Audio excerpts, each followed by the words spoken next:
Skylines have a broad range of usage, and you can still see, you'll see in the demo, cargo being moved around on those things. That creates even a more hazardous situation. But there's also people using it for all kinds of purposes, including and especially combat. So once upon a time, I left a comment on a video in which BioShock creator Ken Levine talks us through his original vision for BioShock Infinite.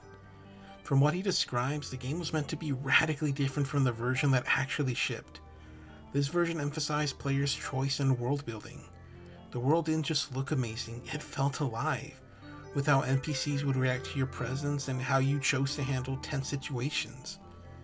But as we all know, that's not the version we ended up getting. On its own, Infinite still stands the test of time and is still a masterpiece of storytelling. But at the end of the day, it's not the game that Ken Levine hoped to make. And the more I started to think about it, the more I realized that BioShock Infinite is far from the only title that was drastically downscaled from its original concept. Turns out that there are plenty of amazing games out there that, while still amazing, aren't the games that developers were hoping to deliver. And it really comes down to one thing: their ambitions being outweighed by the technical limitations of their time. In that aforementioned comment I made, I said that BioShock Infinite is definitely a game that could be made today, just looking at the horsepower of modern consoles. And while it still can, it's interesting to see just how breathtaking this game could have been if Levine and his team were actually able to develop a game of this scale and magnitude. Looking beyond BioShock, there were other games and other creators who were looking to expand the medium by integrating new mechanics into their games. And in this reviewer's opinion, no one has done it better than the master of AAA game design, Hideo Kojima. While he's been able to do mostly everything he's wanted to do with his games, there are some things that even he was forced to leave on the cutting room floor, such as Snake Eater's epic boss battle with The End. Kojima apparently wanted this fight to take up to 2 weeks to complete. 2 weeks! He wanted this fight to feel like an actual sniper fight where you have to be careful about where you step and how not to leave yourself open to enemy fire. This obviously never happened, but still it's a pretty cool concept. And while we may never know how far Silent Hill has gone to production, PT still serves as a sad reminder of what could have been the greatest horror game ever made. PT was a relatively simple demo, but once again, Kojima was looking to stretch it out beyond its initial value. It was said that the game was meant to take some players at least a week to figure out how to escape the house. And while that is ambitious, I actually managed to beat the game in under 20 minutes. Or at least I did, back when you could actually play it. There are just some wounds that can never be healed. But still, it makes you think just how massive this game could have actually been had it actually seen the light of day. But in my opinion, no other company has to cut back as much as Nintendo does.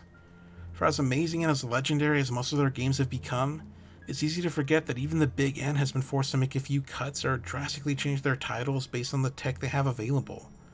It's the what we want to do versus the what we actually can do mentality again. Super Mario 64 is one hell of a fun game, but this game was also the first to break tradition when it came to a mainline Mario title. Luigi, Mario's brother, the second player for most of us growing up. He was literally nowhere to be found. With Mario 64 already being such a huge game and with 3D still being in its infancy, Nintendo didn't have enough space or enough console power to bring Luigi along on his brother's first 3D outing.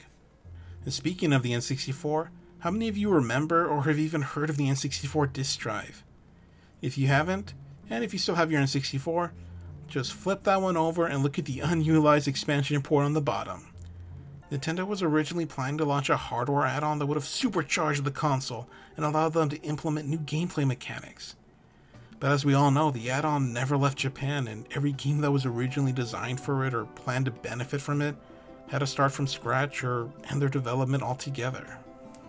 Even the Zelda series is somewhat guilty of this.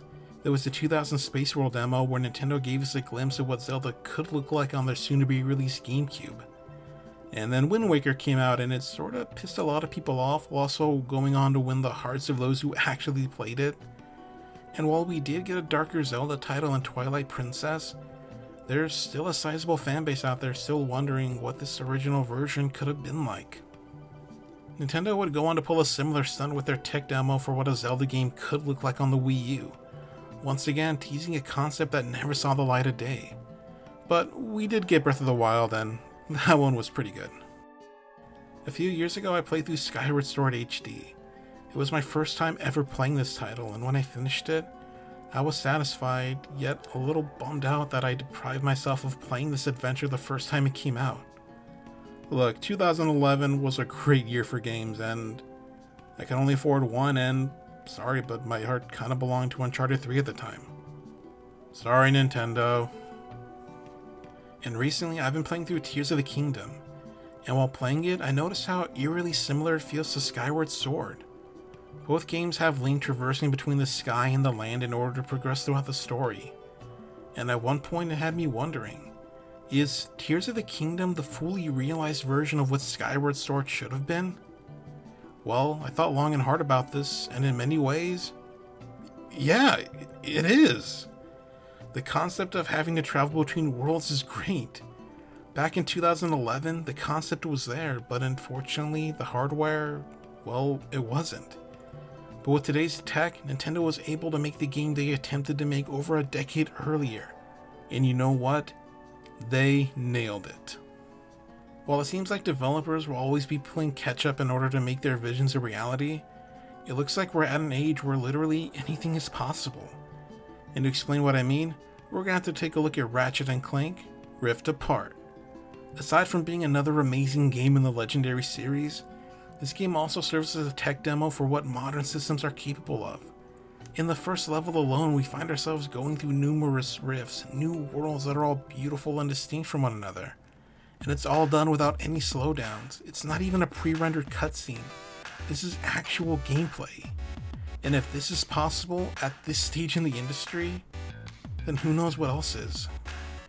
While we may wander and get lost in what could have been, it's important to look forward and focus on what can be. Thanks for watching, and I'll see you soon.